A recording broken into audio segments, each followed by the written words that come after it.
আল্লাহ পাক রব্বুল আলামিন বলেন, কুল, হে নবী আপনি বলে দিন, লাউ কানাল বাহার, সব সাগর যদি কালিতে রূপান্তরিত হয়, আর সব গাছ যদি কলমে পরিণত হয়, লানাফিদাল বাহরু ক্বাবলা আন তানফাদা কালিমাতু রাব্বি, রবের প্রশংসা লিখতে গিয়া কালি শেষ হয়ে যাবে, গাছ শেষ হয়ে যাবে, রবের প্রশংসা শেষ হবে না। আমরা তো সেই রবের বান্দা।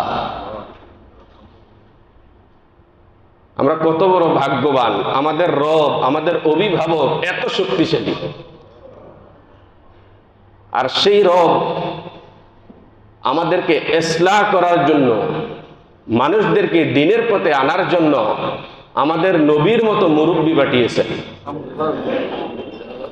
আমরা কত বড় খুশনসিবওয়ালা, আমাদের রব এত বড় শক্তিশালী, আর আমাদের নবী এত ভালো, আমাদের নেতা এত ভালো।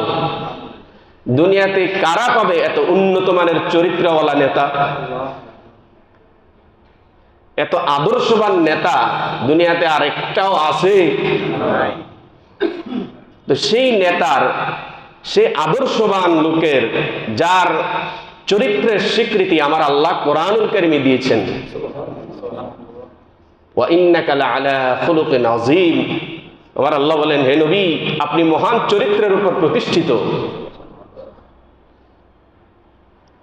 এত বড় চরিত্রবান নেতা আমরা পাইলাম, সেই নেতার আদর্শ বাদ দিয়া আমরা ফাসিক ফুজ্জারের আদর্শ নিয়ে দৌড়াদৌড়ি করতেছি। লজ্জা থাকা উচিত মুসলমানের। আমি তো নেতা তাকে মানব যাকে আমার হাসরের ময়দানে কাজে লাগবে। তিনি তো আসল নেতা, যিনি সব সময় আমাকে বিপদ থেকে উদ্ধার করতে পারবেন। যিনি আমার বিপদে কাজে লাগবেন না, এরকম লোককে নেতা মাইনা কোনো লাভ আছে? কোনো লাভ নেই।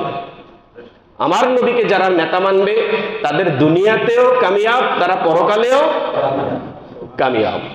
হাসরের ময়দানে সব মানুষ, পুরা পরিবেশ নিস্তব্ধ, চুচারা কোনো শব্দ হবে না। লিল্লাহিল ওয়াহিদুল কাহ্হার, মাওলাই কারীম প্রতাপশালী আল্লাহ ঘোষণা করবেন আজকের রাজত্ব কার। ওই কঠিন মুহূর্তেও আমাদের নেতা যিনি, তিনি আমাদের কাজে লাগবেন। রাসূল সাল্লাল্লাহু আলাইহি ওয়াসাল্লাম তিনি যেই নেতাদেরকে জমিনের মধ্যে রেখে গেছেন, তিনারা হলেন